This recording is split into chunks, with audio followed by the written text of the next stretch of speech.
कोठियों के शीशे टूट चुके हैं, सब कुछ किसी को बेड के नीचे से उठाया, किसी को कहीं से निकाला, किसी की बहुत हालात खराब है। क्या हुआ, क्या हुआ? 10 अप्रैल 1988 पाकिस्तान की तारीख का एक ऐसा दिन जिसे रावलपिंडी और इस्लामाबाद के हज़ारों लोग आज भी खौफ, बेइसी और दर्द के साथ याद करते हैं।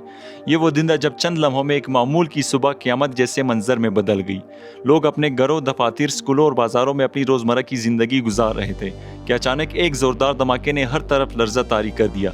पहले एक धमाका हुआ, फिर दूसरा, फिर तीसरा, और देखते ही देखते मुसलसल धमाकों का ऐसा सिलसिला शुरू हो गया जिसने पूरे इलाके को हिला कर रख दिया। लोग घरों से बाहर निकल आए, हर तरफ चीखो पुकार मच गई। आसमान पर धुएं के सियाह बादल छा गए जब रॉकेट, गोले और दीगर बारूदी मवाद मुख्तलिफ सिमतों में गिरने लगे। किसी को समझ नहीं आ रही थी कि आखिर हो क्या रहा है। कई लोगों को लगा कि शायद पाकिस्तान पर हमला हो गया है, इंडिया ने हमला कर दिया, इसराइल ने हमला कर दिया, जबकि कुछ लोग इसे किसी बड़ी जंग का आगाज समझने लगे थे। ये वाक़या तारीख में उजरी कैंप इंसिडेंट के नाम से जाना जाता है। उजरी कैंप रावलपिंडी और इस्लामाबाद के दरमियान वाक़ एक फ़ौजी असला डिपो था। उस ज़माने में अफगानिस्तान में सोवियत यूनियन और अफगान रेजिस्टेंस ग्रुपों के दरमियान जंग भी जारी थी, और मुख्तलिफ रिपोर्ट्स के मुताबिक इस कैंप में वही असला, बड़ी मिकदार में रॉकेट और माटर गोले और दीगर बारूदी मवाद मौजूद था। 10 अप्रैल 1988 की सुबह तकरीबन 10:30 बजे कैंप के अंदर अचानक आग भड़क उठी। चंद लम्हों बाद वहां मौजूद गोला बारूद फटना शुरू हो गया और फिर धमाकों का ऐसा सिलसिला चला जो कई घंटों तक जारी रहा। इस दौरान हजारों रॉकेट और गोले बेकाबू होकर फिजा में उड़ते रहे और रावलपिंडी और इस्लामाबाद के मुख्तलिफ इलाकों में गिरते रहे। उस वक्त न कोई सायरन बजा, न लोगों को बर वक्त मालूम था कि क्या करना है। लोग सिर्फ अपनी जान बचाने के लिए रोडों पर भाग रहे थे।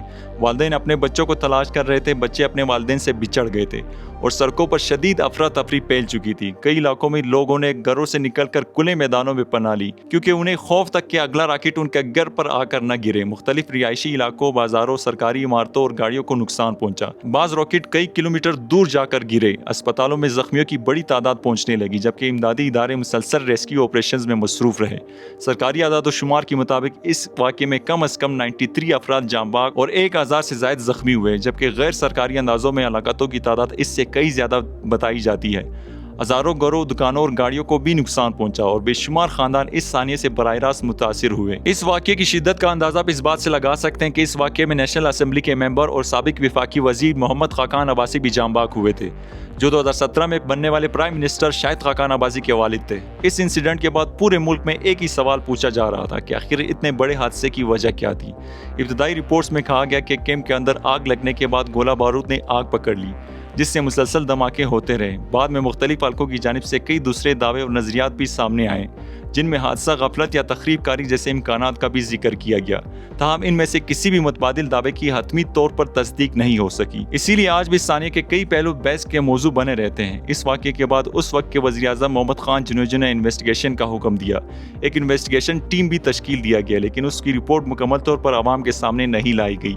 यही वजह कि उजरी कैंप सानिया आज भी पाकिस्तान की तारीख की सबसे मिस्टीरियस और कंट्रोवर्शियल इंसिडेंट्स में शुमार होती है। इस इंसिडेंट ने पाकिस्तान में असले के महफूज ज़ख़ीरा अंदोज़ी, हिफाजती इंतजाम और हंगामी सूरत हाल से निपटने के निज़ाम पर भी कई सवालात उठाए। फ्यूचर में ऐसे हसास मकामात की हिफाजत और इंतजामात पर ज़्यादा तवज्जो देने की ज़रूरत पर भी जोर दिया गया। लेकिन आदाद और शुमार से हट कर अगर देखा जाए तो इस सानिया का सबसे बड़ा नुकसान वो ख़ानदान है जिन्होंने अपने प्यारे खो दिए। बहुत से बच्चे यतीम हुए, कई लोग हमेशा के लिए इस वाक़े की वजह से माजूर हो गए और हज़ारों अफराद इस खौफनाक दिन की यादें आज भी अपने दिलों में लिए बैठे हैं। उजरी कैंप इंसिडेंट हमें ये सबक देता है कि जब खतरनाक मवाद की हिफाजत में मामूली सी भी कोताही हो तो उसके नताइज हज़ारों बेगुनाह लोगों को भुगतना पड़ सकते हैं। इस वाक़यात की शफाफ तहकीकात, एहतसाब और मौसर हिफाजती इक़दाम न सिर्फ माजी से सबक सीखने के लिए ज़रूरी है बल्कि फ्यूचर में इंसानी जानों की सेफ्टी के लिए भी बेहद अहम है।